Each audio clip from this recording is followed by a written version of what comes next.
এটা তো নিশ্চয়ই জানো যে মানুষের কোনো অভ্যাস তৈরি হতে বা পরিবর্তন হতে মাত্র 21 দিন সময় লাগে। হ্যাঁ, মাত্র 21 দিন।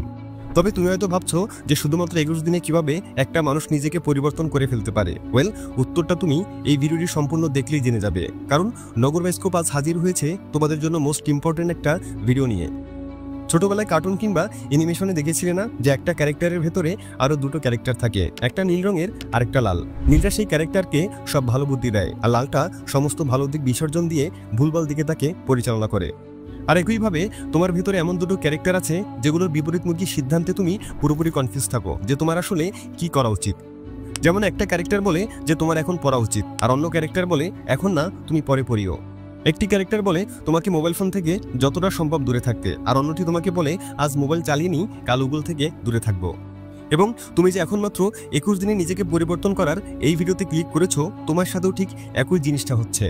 একজন তোমাকে বলছে যে ভিডিওটি শেষ পর্যন্ত দেখে নিজের জীবনকে পরিবর্তন করার সমস্ত উপায় জেনে নিতে, আর অন্যজন তোমাকে বলছে যে ভিডিওটি না দেখে অন্য ভিডিওর জন্য স্ক্রলিং শুরু করতে। কি ঠিক বলছি না?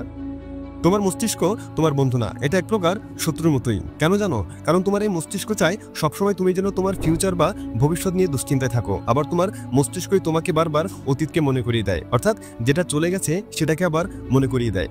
যদি তোমার মস্তিষ্কের সামনে পজিটিভ ও নেগেটিভ দুটো জিনিসকে রাখা হয়, তাহলে তোমার মস্তিষ্ক সর্বপ্রথম নেগেটিভ জিনিসটার উপরেই ফোকাস বেশি করবে। যদি তোমার সাথে এমনটি হয়ে থাকে, তাহলে তার জন্য দায়ীকে জানো? তুমি নিজেই। কারণ যখন আমরা একটি পেন্সিল দিয়ে লাগাতার লিখতে থাকি, তখন একসময় পেন্সিলটার ধার চলে যায়, তখন আর সেটি দিয়ে স্পষ্ট করে কিছু লেখা যায় না। আমাদের মস্তিষ্ককেও তুমি পেন্সিলের সাথে তুলনা করতে পারো, কারণ এটিরও ব্রেক দরকার। দিনবার হতাশা, দুশ্চিন্তা, কি হচ্ছে, কি হবে, কখন হবে, এটা কেন হলো, ওটা কেন হলো, কিভাবে হলো, এসব বেদরকারি জিনিস নিয়ে চিন্তা ভাবনা করে মস্তিষ্কের একেবারে 12টা বাজিয়ে রেখেছো। পেন্সিলটি দিয়ে পুনরায় স্পষ্টভাবে লিখতে এটিকে শার্প করা প্রয়োজন। ঠিক তেমনি তোমার মস্তিষ্ককে শার্প করার জন্য তোমার ব্রেনকেও ব্রেক দেওয়া প্রয়োজন, রিল্যাক্স করানো প্রয়োজন। আর এই জন্য তোমার প্রয়োজন ডিপ ফোকাস। কিভাবে ডিপ ফোকাস করা যায় এবার এটা বলি। তেমন কিছু না, তোমাকে জাস্ট একা থাকতে হবে। এমন একটা পরিবেশ প্রয়োজন যেখানে তোমার আশেপাশে আর কোনো মানুষজন থাকবে না, আর কেবলমাত্র তখনই তুমি ডিপ ফোকাস করতে পারবে। নিউটন যখন গ্র্যাভিটি সম্পর্কে জানতে পারলো, তখন কিন্তু সে একা একা আপেল গাছের নিচে বসেছিল। সেই সময়টাতে তার আশেপাশে কিন্তু কেউ ছিল না। যে ব্যক্তি একা একা বসে তার চিন্তাভাবনায় ফোকাস করতে পারে, সে যে কোনো কিছু করতে পারে।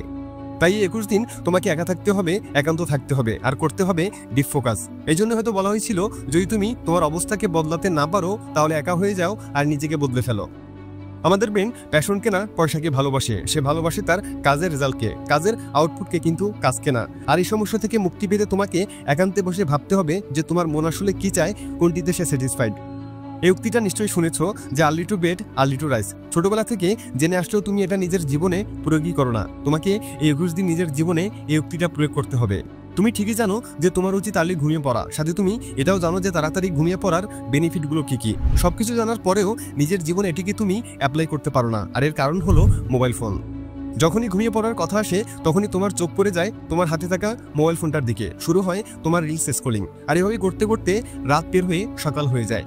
তুমি হয়তো বলবে যে ভাই, আমার এত তাড়াতাড়ি ঘুম আসে না। উত্তরে আমি তোমাকে বলবো, কোনো অভ্যাসই একদিনে পরিবর্তন হয় না। আর তোমাকে 21 দিনের চ্যালেঞ্জ দিচ্ছি এজন্যই, যেন তুমি তোমার সমস্ত বাজে অভ্যাস পরিবর্তন করতে পারো। এবার আসা যাক কিভাবে তাড়াতাড়ি ঘুমানো যায়।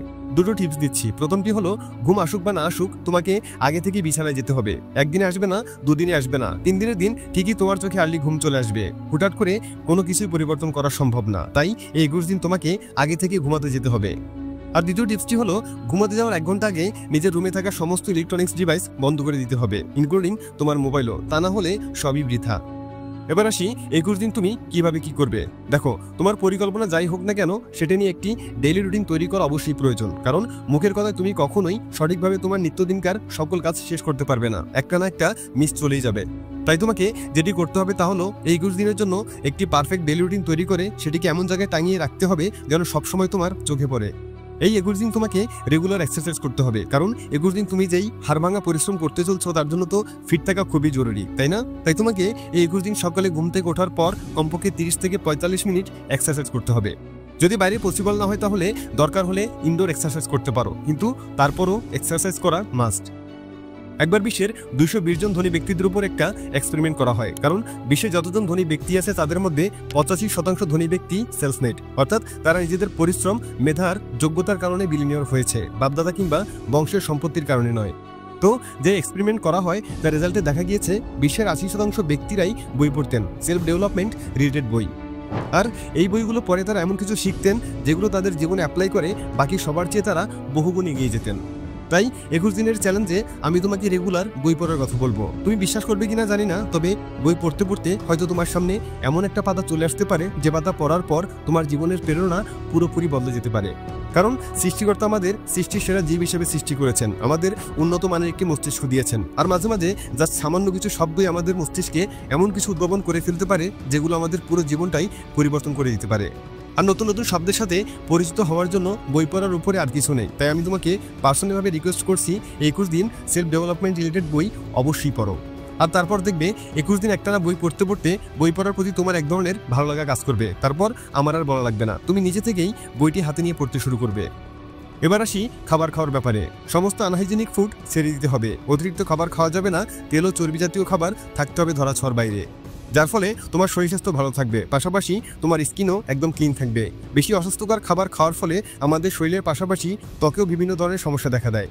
আর কিভাবে নিজের ত্বকের যত্ন নেওয়া যায়, পাশাপাশি ত্বকের উজ্জ্বলতা ফিরিয়ে আনা যায়, এই সম্পর্কে অন্য আরেকদিন তোমাদের সাথে আলোচনা করব। তো সবশেষে বলবো, যে কোনো কাজ করার আগে কয়েকটিবার ভেবে নিও, আর সময় নষ্ট করা বাদ দিয়ে দিও, কারণ সময় আর কখনোই ফিরে আসে না। আর যে কোনো কাজে নিজের প্রতি কনফিডেন্স অবশ্যই রেখো। তোমাকে আত্মবিশ্বাসী হতে হবে, ইন্ডিপেন্ডেন্ট হতে হবে। যে কোনো কাজে রিস্ক থাকবে, কিন্তু তাই বলে ভয় পেয়ে পিছু হটলে হবে না, বরং সাহসের সাথে এগিয়ে যাও। কখনো এটা কল্পনা করো না যে আমি ওই ব্যক্তির মতো আমার জীবন গুছিয়ে নেব, কিংবা অমুক ব্যক্তির মতো লাইফ লিড করব, বরং এমন একটি জীবন তৈরি করার চেষ্টা করো যেটা অন্য কারোর কল্পনার মতো। তাই আজ শিখিয়ে দিয়ে গেলাম লাইফের কিছু হ্যাবিট, যেগুলো 21 দিন মেনে চলতে চলতে তোমার ডেইলি লাইফ রুটিনে অ্যাড হয়ে যাবে। আমি জানি তুমি পারবে, তাই কমেন্টে অবশ্যই লিখে যেও ইয়েস আই ক্যান। ভালো লাগলে ভিডিওতে একটি লাইক করে বন্ধুদের মাঝে শেয়ার করে দিও। দেখা হচ্ছে পরবর্তী ভিডিওতে। ততক্ষণ পর্যন্ত সাবস্ক্রাইব করে নগর বাইস্কোপের সাথেই থাকো। Thanks for watching.